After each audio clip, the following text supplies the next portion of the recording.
Ladybug Girl. I'm Ladybug Girl, says Lulu, zipping into the kitchen. She slips into the chair next to her brother. Did you know that ladybugs eat bugs? Yes, he says. Everyone knows that. After breakfast, Mama says, Papa and I have work to do around the house. You'll have to figure out your own time, okay? How am I ever going to do that? Asks Lulu. You can do anything, Lulu. You're Ladybug Girl.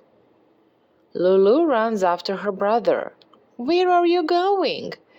I'm playing baseball with Sam and Max. Can I play too? She asks. No, you're too little, he snorts. And bugs don't play baseball. With a sigh, Lulu wanders through the house. Bingo follows. There's nothing to do. In the living room, there's a wall of books. Lulu can't read yet, but she knows her letters. She finds a lot of L's, more than 59, she thinks. Then she waters her avocado plant. She takes out her ruler to measure if it's growing. Some days it just doesn't seem to be getting any bigger.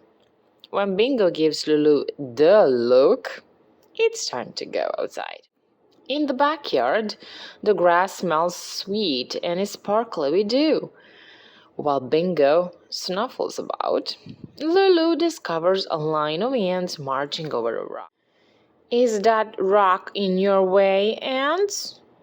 It's much too big for you to move, isn't it? She says. I can help you. I'm a ladybug girl. Ladybug Girl easily lifts the rock over her head and tosses it inside. Nothing can stop the ants now. Come on, Bingo, she says. Ladybug Girl has things to do. She runs across the yard to the pond. Her brother calls it a puddle, but she knows it's big. So big she can see trees and sky inside the water. There might even be a shark in the deep part. Ladybug Girl jumps in anyway. Her next stop is the old, crumbly stone wall. It definitely needs her help. She picks up the fallen rocks and puts them back on top. Now the wall is bigger and better than before.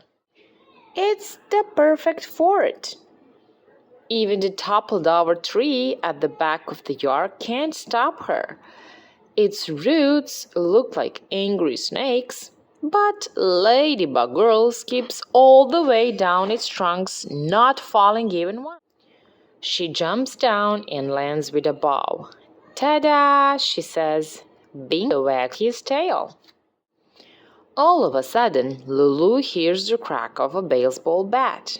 She whirls around and sees a ball bouncing toward her. Hey! Her brother yells. Throw it over here! She picks up the ball and throws it, but somehow it lands near her feet. Please, can I play with you now? She asks when her brother runs over. No, he says. I already told you you're too little. He grabs the ball and runs back to his game. Lulu glares after him. Lulu lies down feeling the warm sun on her cheeks. She knows she isn't too little. She thinks of the 59 letter L's she found and how she saved the ants.